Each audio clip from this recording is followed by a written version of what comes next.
ఆ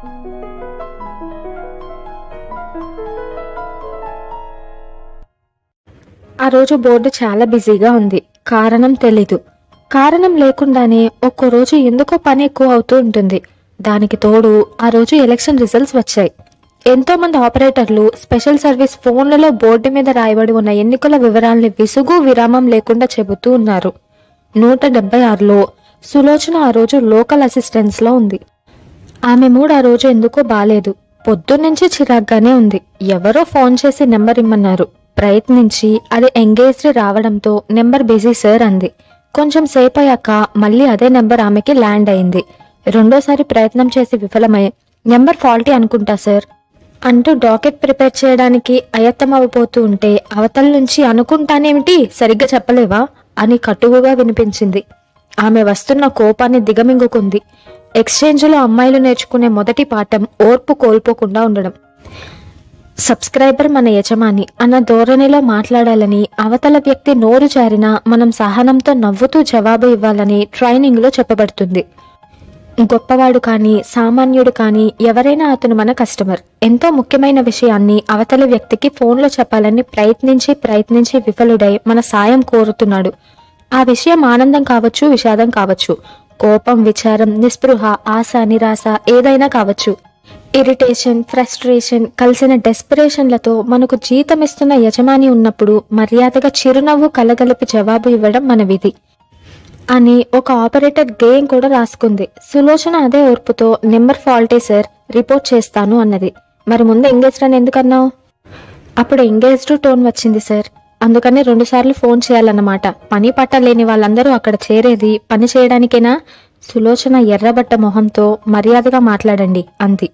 ఫోన్లలో వాళ్లతో మర్యాద ఏమిటి అన్నాడు ఓ బూతు మాట ఉపయోగిస్తూ.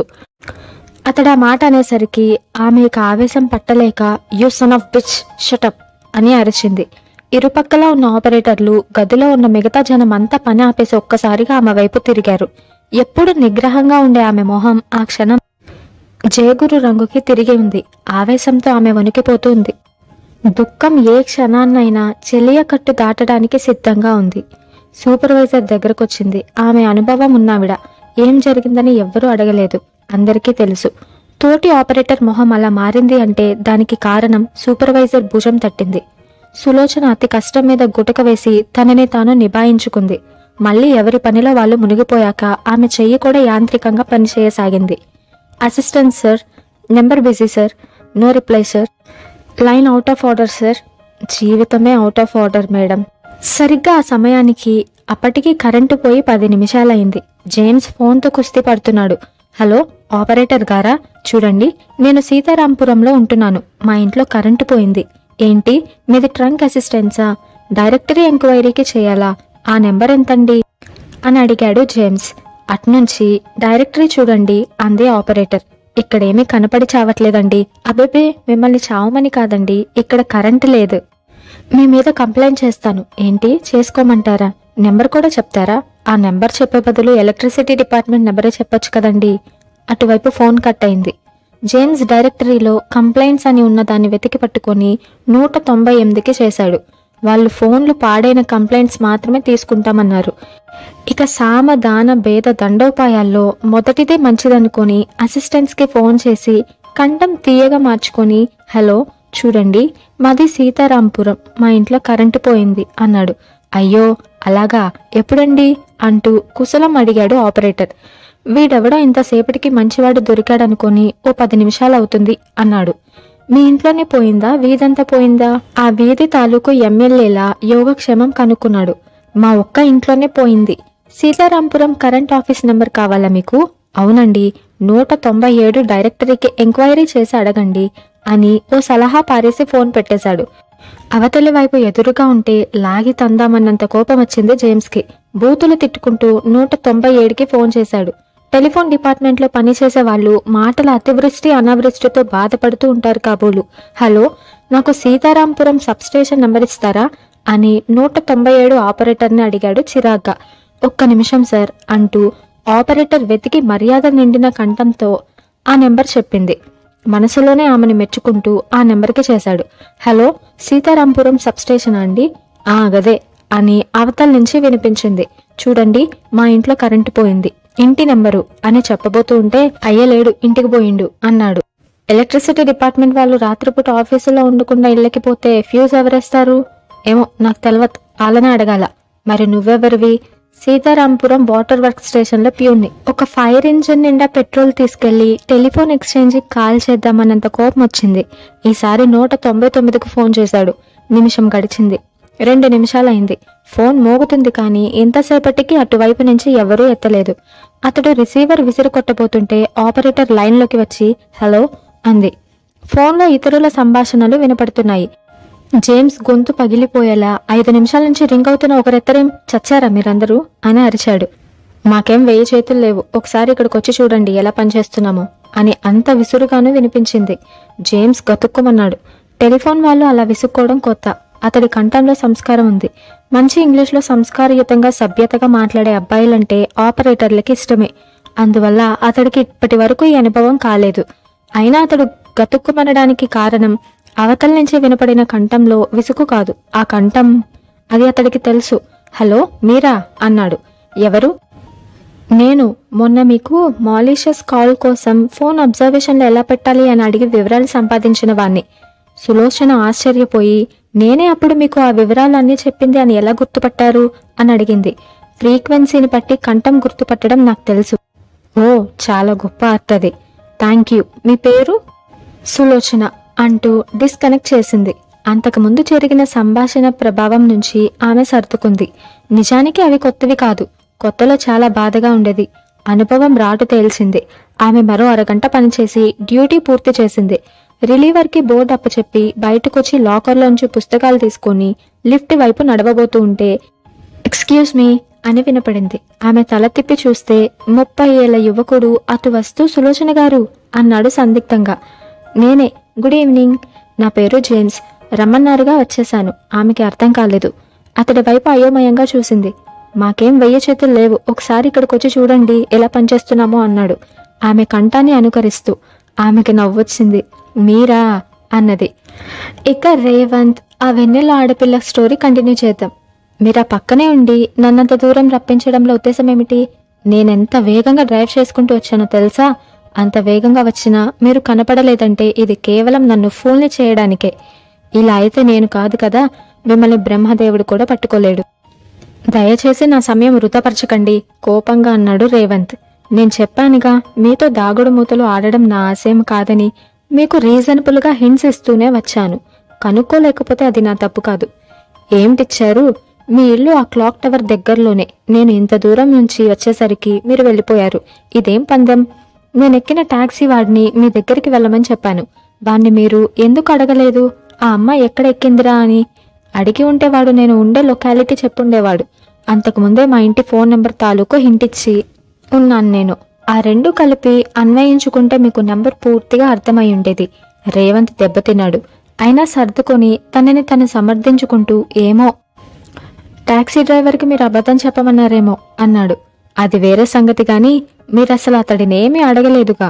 మీరు టైప్ ఇన్స్టిట్యూట్లో ఉన్నారని అక్కడికి పరిగెత్తాను. అది తొందరపాటు. ఒకవేళ టైప్ ఇన్స్టిట్యూట్లోనే నేను ఉండి ఉంటే అక్కడి నుంచి పారిపోనుగా. ముందు దొరికిన డ్రైవర్ని వదిలిపెట్టి 2 in the bush కోసం అక్కడికెందుకు వెళ్లారు? డ్రైవర్ని అసలు మీరు ఒక్క ప్రశ్న కూడా అడిగే అవసరం లేదు. మీరు బయలుదేరే ముందు మిమ్మల్ని ఓ ప్రశ్న అడిగాను, జ్ఞాపకం ఉందా? అక్కడ వర్షం పడుతుందా అని. లేదన్నారు. మీరు పరిశీలనగా నేనొచ్చిన టాక్సీని చూసి ఉంటే అది వర్షంలో తడిసి ఉండడం కనిపించి ఉండేది. ఆ చిన్న జల్లు ఈ లొకాలిటీలో ఎక్కడ పడిందో కనుక్కోవడం మీకు పెద్ద కష్టం కాకపోయి ఉండేది. దాంతో ఆ డ్రైవర్ నిజం చెప్తున్నాడో అబద్ధం చెప్తున్నాడో తెలుసుకోవడం సులభమయ్యేది. ఇలా ఆలోచించడం మానేసి అనవసరంగా టైప్ ఇన్స్టిట్యూట్లోకి పరిగెత్తారు. అతడు సిగ్గుపడుతున్నట్టు నేనంత లోతుగా ఆలోచించలేదు అన్నాడు నిజాయితీగా ఓటమిని ఒప్పుకుంటూ. పోన్లేండి, ఇంకా 26 రోజులున్నాయిగా. ఆఖరి చివరి రోజు కనుక్కున్నా మీరు గెలిచినట్టే. చెప్పడం మర్చిపోయాను, మీ గురించి టైప్ ఇన్స్టిట్యూట్ యజమాని వర్ణించాడు. చిన్న నవ్వు. ఏమని? దేవకన్యకి తక్కువ లెవెల్లో లేదు ఆ వర్ణన. ఆమె కొంచెం సేపు మౌనం వహించి నెమ్మదైన కంఠంతో అన్నది. నేను మిమ్మల్ని డిసప్పాయింట్మెంట్ చేయనని అనుకుంటున్నాను రేవంత్ బాబు. నాకు మిమ్మల్ని వెంటనే చూడాలని ఉంది. ఇంకా 26 రోజులు ఆగాలి. ఈ లోపల మీరు కనుక్కుంటే సరే. అన్నట్టు మర్చిపోయాను, మీకు ఉత్తరాలు రాస్తానన్నాగా. ఈ రోజు ఒక ఉత్తరం రాసి పోస్ట్ చేశాను. వారానికి ఉత్తరం చొప్పున ఇంకా 3 ఉత్తరాలు. ఈ లోపల నేను కనుక్కోలేకపోతే కనుక్కోగలరని ఆశిద్దాం. రేవంత్ పట్టుదలగా, నాకున్న తెలివితేటలన్నీ ఉపయోగించి మిమ్మల్ని కనుక్కుంటాను. ఓడిపోతే అది వేరే సంగతి అన్నాడు. ఆమె నవ్వింది.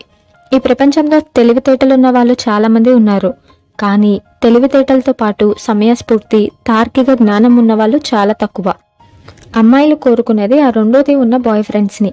తల తిక్కగా ఆలోచించే అబ్బాయిలంటే అమ్మాయిలకి ఎంతో ఇష్టం. ఈ విషయం చాలా మంది అబ్బాయిలకి తెలీదు. నాకు అర్థం కాలేదు అన్నాడు రేవంత్. ఉదాహరణకి, ఒక ఇంటి కప్పు మీద 10 కాకులు కూర్చొని ఉన్నాయి. ఒకడు తుపాకీ పేల్చి ఒకదాన్ని చంపాడు. ఎన్ని కాకులుంటాయి కప్పు మీద? ఏముండవు, ఎగిరిపోతాయి అన్నాడు రేవంత్ చప్పున. అది మామూలు వాళ్ళు చెప్పేది. ఒకటి ఉంటుంది చచ్చిపడిన కాకి, అది కొద్దిగా తెలివైన వాడు చెప్పేది.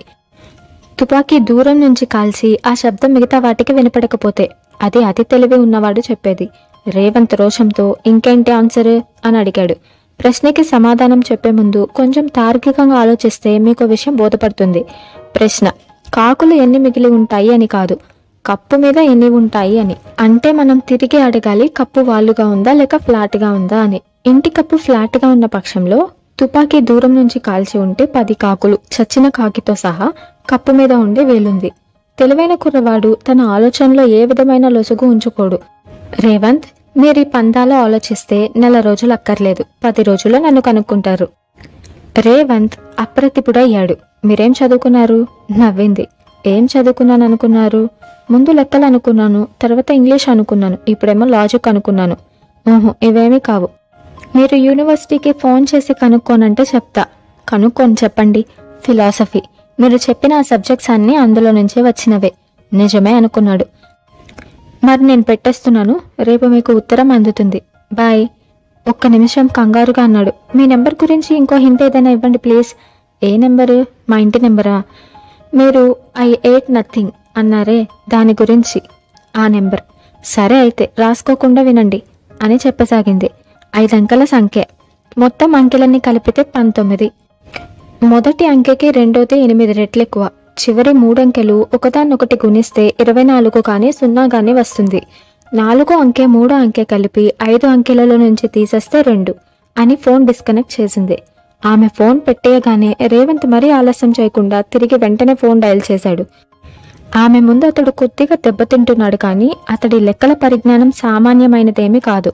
ఆమె ప్రశ్న చెబుతూ ఉండగానే అతడు లెక్క పెట్టసాగాడు. మొదటి అంకెకి రెండో అంకెకి 18 రెట్లు అనగానే అవి 1, 8 అని తెలిసిపోయింది. చివరి 3 అంకెల మొత్తము 10, వాటి లబ్ధము 24 అనగానే అవి 6, 4, 0 కానీ 6, 2, 2 కానీ అయి ఉండాలని అర్థమైంది. ఆఖరి సంఖ్య అన్నిటికన్నా పెద్దది కాబట్టి, తేడా 2 కాబట్టి ఆ నెంబర్ 18226, 18406, 18046. ఈ మూడింట్లో ఏదో ఒకటి అవ్వాలని నిశ్చయమైపోయింది. ఫోన్ దగ్గరికి లాక్కొని ముందు మొదటి నెంబర్కి చేశాడు. హలో అన్నాడు అవతల నుంచి. ఇప్పుడు అమ్మాయి అక్కడి నుంచి ఫోన్ చేసింది. అమ్మాయా? అసాధ్యం, ఎవరో ఆడగొంతుతో చేసి ఉంటారు అంటూ నవ్వాడు అవతలి వ్యక్తి. రేవంత్ కోపం దిగమింగుకుంటూ అంత నిశ్చయంగా ఎలా చెప్పగలరు అని అడిగాడు. ఇది పిచ్చాసుపత్రి కాబట్టి అంటూ ఫోన్ డిస్కనెక్ట్ చేశాడు అవతలి మనిషి. రేవంత్ తనని తిట్టుకుంటూ 2వ నెంబర్కి చేశాడు. This is cancer hospital please అంటూ ఓ ఆడగొంతు అతీతంగా పలికింది. తప్మని పెట్టేసి 3వ నెంబర్కి చేశాడు. ముందు పెద్ద దగ్గు. Hello, TB hospital. రేవంత్ చేతిలో నుంచి రిసీవర్ జారిపోయింది. ఒక్క క్షణం ఆలోచించాడు. ఆమె మాటలు జ్ఞాపకం వచ్చాయి. తెలివైన వాళ్ళు ఏ విధమైన రిస్క్ తీసుకోరు, తార్కికంగా ఆలోచిస్తారు. వెంటనే టెలిఫోన్ డైరెక్టరీ తీసుకొని ఆ 3 ఆసుపత్రుల నెంబర్లు చూశాడు. ఆ అమ్మాయి టెలిఫోన్ దగ్గరే ఉండి తనకి పిచ్చాసుపత్రి అని చెప్పిందేమోనని 3 ఆసుపత్రుల నెంబరు వరుసగా 18226, 18406, 18046 అంటే తనే నెంబర్ తప్పుగా లెక్క కట్టాడనమాట. ఇంకేదో నెంబర్ ఉండాలి. రేవంత్ కాగితము కలము తీసుకొని పజిల్ సాల్వ్ చేయబోతూ ఉంటే సీతారాం వచ్చాడు. సీతారాంకి 40 ఏళ్లుంటాయి. మనిషిలో సీనిజం కొట్టొచ్చినట్లు కనపడుతుంది. పారాసైకాలజీ బాగా చదివానని చెప్పుకుంటూ రూగుతూ ఉంటాడు. నుదుట బొట్టు, మొహం మీద వెగిలి నవ్వు, ఆభరణాలు. మిమ్మల్ని ఒక్క సాయం కోరుదామని వచ్చాను సార్ అన్నాడు రాగానే. ఏమిటి అన్నాడు రేవంత్ తొందరగా అతడిని వదిలించుకునే ఉద్దేశంతో. మీరు రాసిన పుస్తకం మీరేమీ అనుకోపోతే నాకు అంకితం ఇవ్వాలి.